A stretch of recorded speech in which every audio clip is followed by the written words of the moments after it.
Today's headline is Marc Marquez caught still using Honda. See Ducati's response. Also, Jorge Martin is not sure he can finish at the Qatar GP.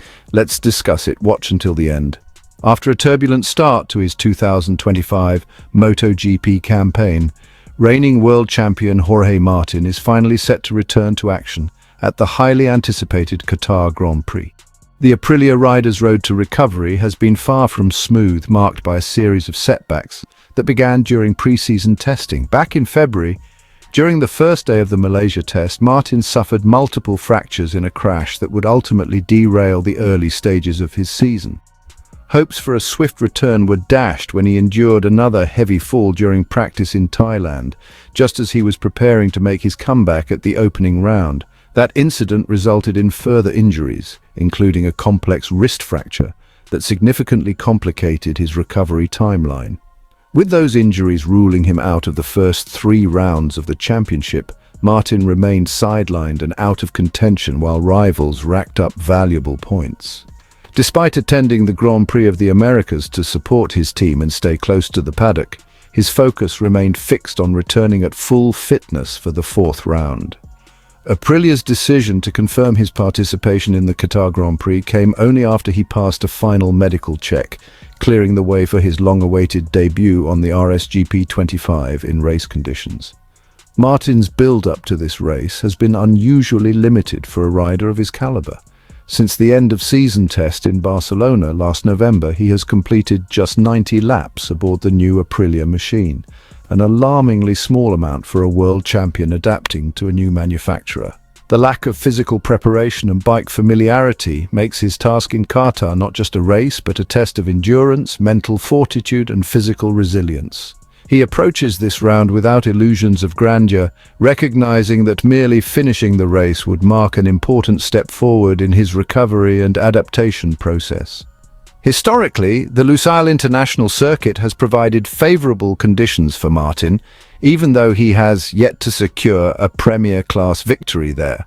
His first MotoGP pole position came during his rookie season at the 2021 Doha GP, a standout moment that signaled his arrival on the world stage.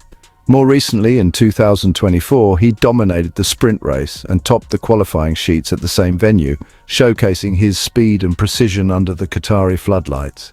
However, those past performances were made under entirely different circumstances. This time, the race is more about rebuilding than proving dominance. Despite being 87 points behind current championship leader Marc Marquez, Martin remains pragmatic about his season goals. He has acknowledged that contending for the title in his debut season with Aprilia is not a realistic objective, especially given the physical and technical challenges he faces. His focus instead is on regaining confidence with the RSGP 25, refining his synergy with the new bike, and incrementally improving his condition with each passing weekend. As Jorge Martin readies himself for this crucial moment in Qatar, the spotlight isn't just on whether he can win, it's about how he handles adversity, how he adapts, and how he fights to reassert his presence among MotoGP's elite. For fans and followers of the sport, his return offers more than just another competitive rider on the grid. It's a reminder of the resilience and determination that define the very spirit of MotoGP. Will this be the start of a new chapter in Martin's reign, or simply a stepping stone toward a long-term comeback? Let us know your thoughts. Do you believe Jorge Martin can find his rhythm again and challenge the frontrunners by mid-season? Or will 2025 be a year of learning and rebuilding? Marc Marquez, now officially Ducati's star rider in the 2025 MotoGP season, recently stirred conversations across the motorsport community after sharing a training video on his Instagram feed. The 32-year-old rider, fresh off the MotoGP America round, posted footage of himself riding a Honda CRF450R during a motocross session, an activity he often uses to sharpen his reflexes and maintain physical fitness between races. The post, captioned "MX Atmosphere Focus," highlighted Marquez's relentless drive to stay in top form. However, what truly caught the attention of fans and insiders wasn't just his dedication, but the unexpected choice of motorcycle, especially now that he represents Ducati on the Premier Racing stage. The motocross bike Marquez used in the video is the same Honda CRF450R he has trained with for years, dating back to his long-standing relationship with the Japanese manufacturer. While it's common for MotoGP riders to stick with equipment they're familiar and comfortable with for off-road practice, the symbolism of Marquez, now Ducati's face, still riding a Honda, stirred reactions.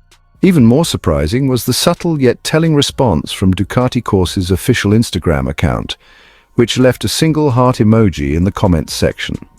That simple gesture, though seemingly light-hearted, sparked further engagement from fans who quickly pointed out the irony of the moment.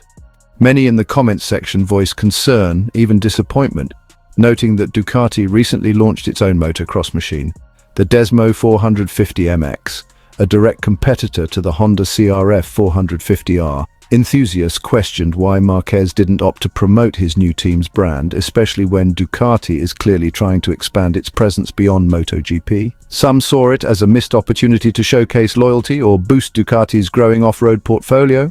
Others, however, defended Marquez, suggesting that training is deeply personal and switching to unfamiliar equipment right before a demanding race season could disrupt his rhythm and preparation. Moments like these underline the complexity of professional racing, where personal habits, sponsorship alignments, and fan expectations often collide. Marquez's motocross session might seem routine on the surface, but when you're under the spotlight as much as he is, every move is analyzed through a high-powered lens. Whether the choice was out of comfort, practicality, or mere coincidence, the post reminds us that even the world's most elite riders are creatures of habit, and sometimes old habits die hard.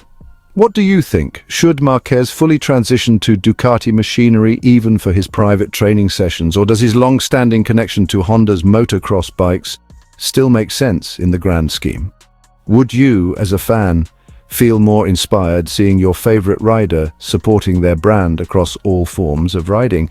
Share your thoughts, because in MotoGP, even the smallest decisions spark the biggest debates. Hey, MotoGP fans, don't forget to like and subscribe to stay updated with all the latest action.